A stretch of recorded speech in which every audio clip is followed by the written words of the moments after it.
സുൽത്താൻ Haitham സുഹാറിൽ പെരുന്നാൾ നമസ്കാരം നിർവഹിക്കും. ആഘോഷപൂർവ്വം ബലിപെരുന്നാളിനെ വരവേൽക്കാൻ ഒരുങ്ങി സുൽത്താനേറ്റ്. ഇന്ത്യൻ അംബാസഡർ GV ശ്രീനിവാസന് ഇന്ത്യൻ സോഷ്യൽ ക്ലബ് യാത്രയപ്പ് നൽകി. ട്രാഫിക് പിഴയെന്ന് കാണിച്ച വ്യാജ ഇമെയിൽ മുന്നറിയിപ്പുമായി റോയൽ ഒമാൻ പോലീസ്. ഒമാനിൽ നിന്നുള്ള പ്രധാന വാർത്തകളുമായി ഗൾഫ് അപ്ഡേറ്റ്സ് ഒമാൻ തുടങ്ങുന്നു. എല്ലാ പ്രേക്ഷകർക്കും സ്വാഗതം. Gulf updates Oman brought to you by Shahi foods and spices, powered by Purushottam Kanji exchange. Sultan Haitham bin Tariq ഇത്തവണത്തെ ബലിപെരുന്നാൾ നമസ്കാരം സുഹാർ വിലായത്തിലെ സുൽത്താൻ കാബൂസ് ഗ്രാൻഡ് മോസ്കിൽ നിർവഹിക്കും. രാജ്യത്തെ പ്രമുഖ വ്യക്തികളും മന്ത്രിമാരും മറ്റ് ഉന്നത ഉദ്യോഗസ്ഥരും സുൽത്താനോടൊപ്പം പെരുന്നാൾ നമസ്കാരത്തിൽ പങ്കുചേരും. സുൽത്താന്റെ സാന്നിധ്യം പ്രമാണിച്ച് സുഹാറിലും മോസ്ക് പരിസരത്തും വിപുലമായ ക്രമീകരണങ്ങളാണ് ഒരുക്കിയിരിക്കുന്നത്.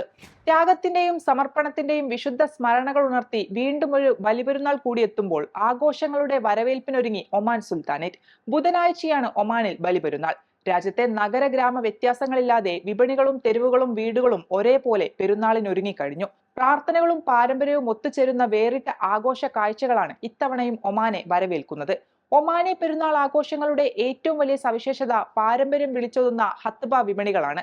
പെരുന്നാൾ കോടിയും സുഗന്ധദ്രവ്യങ്ങളും വാങ്ങാനും ബലിമൃഗങ്ങളെ ലേലം വിളിക്കാനും സ്വദേശികളും വിദേശികളും ഒരേപോലെ വിപണിയിലേക്ക് ഒഴുകിയെത്തുന്നുണ്ട്. ഒമാനി വീടുകളിൽ പെരുന്നാൾ വിഭവങ്ങൾ ഒരുക്കുന്നതിനുള്ള തിരക്കുകൾ അവസാന ഘട്ടത്തിലാണ്. ഒമാനിലെ സേവനകാലം പൂർത്തിയാക്കി മടങ്ങുന്ന ഇന്ത്യൻ അംബാസഡർ GV ശ്രീനിവാസന് ഇന്ത്യൻ സോഷ്യൽ ക്ലബ് ഒമാൻ വികാര നിർഭരമായ യാത്രയപ്പ് നൽകി.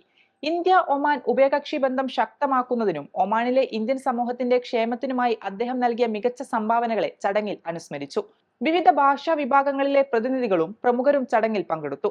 ഇന്ത്യൻ പ്രധാനമന്ത്രി നരേന്ദ്രമോദിയുടെ ഒമാൻ സന്ദർശന ഏകോപനം, ഇരു രാജ്യങ്ങളും തമ്മിലുള്ള സമഗ്ര സാമ്പത്തിക പങ്കാളിത്ത കരാറിൽ ഒപ്പുവെക്കൽ എന്നിവ അദ്ദേഹത്തിന്റെ കാലയളവിലെ പ്രധാന നാഴികക്കല്ലുകളാണ്. ഒമാനിൽ ട്രാഫിക് പിഴകൾ അടയ്ക്കാനുണ്ടെന്ന വ്യാജേന താമസക്കാരെ ലക്ഷ്യമിട്ട് പ്രചരിക്കുന്ന ഇമെയിലുകൾക്കെതിരെ റോയൽ ഒമാൻ പോലീസ് കർശന മുന്നറിയിപ്പ് നൽകി. ഔദ്യോഗിക ട്രാഫിക് അധികൃതരുടെ പേരിൽ വരുന്ന ഇത്തരം സന്ദേശങ്ങളിലെ സംശയാസ്പദമായ ലിങ്കുകളിൽ ക്ലിക്ക് ചെയ്യുകയോ ബാങ്ക് വിവരങ്ങൾ പങ്കുവെക്കുകയോ ചെയ്യരുതെന്ന് അധികൃതർ ജനങ്ങളോട് ആവശ്യപ്പെട്ടു. അപരിചിതമായ ലിങ്കുകൾ തുറക്കരുതെന്നും സംശയാസ്പദമായ അറ്റാച്ച്മെന്റുകൾ ഡൗൺലോഡ് ചെയ്യരുതെന്നും പോലീസ് നിർദ്ദേശിച്ചു. ഔദ്യോഗികമല്ലാത്ത പ്ലാറ്റ്ഫോമുകളിലൂടെ രഹസ്യ വിവരങ്ങൾ കൈമാറരുത്. ഇത്തരം സൈബർ തട്ടിപ്പ് ശ്രമങ്ങൾ ശ്രദ്ധയിൽപ്പെട്ടാൽ ഉടൻ തന്നെ ബന്ധപ്പെട്ട അധികൃതരെ അറിയിക്കണമെന്നും ROP അറിയിച്ചു. ഗൾഫ് അപ്ഡേറ്റ്സ് ഒമാൻ പൂർണ്ണമാകുന്നു. പ്രവാസ ലോകത്തെ പുത്തൻ വാർത്തകൾ അറിയാൻ ഗൾഫ് മാധ്യമത്തിന്റെ സോഷ്യൽ മീഡിയ പ്ലാറ്റ്ഫോമുകൾ സന്ദർശിക്കാം. ഗൾഫ് അപ്ഡേറ്റ്സ് നിങ്ങളുടെ വാട്സാപ്പിൽ ലഭിക്കുന്നതിന് നിങ്ങളുടെ പേരും സ്ഥലവും 96201150 എന്ന നമ്പറിലേക്ക് വാട്സാപ്പ് മെസ്സേജ് അയക്കൂ. Gulf updates Oman brought to you by Shahi foods and spices, powered by Purushottam Kanji exchange.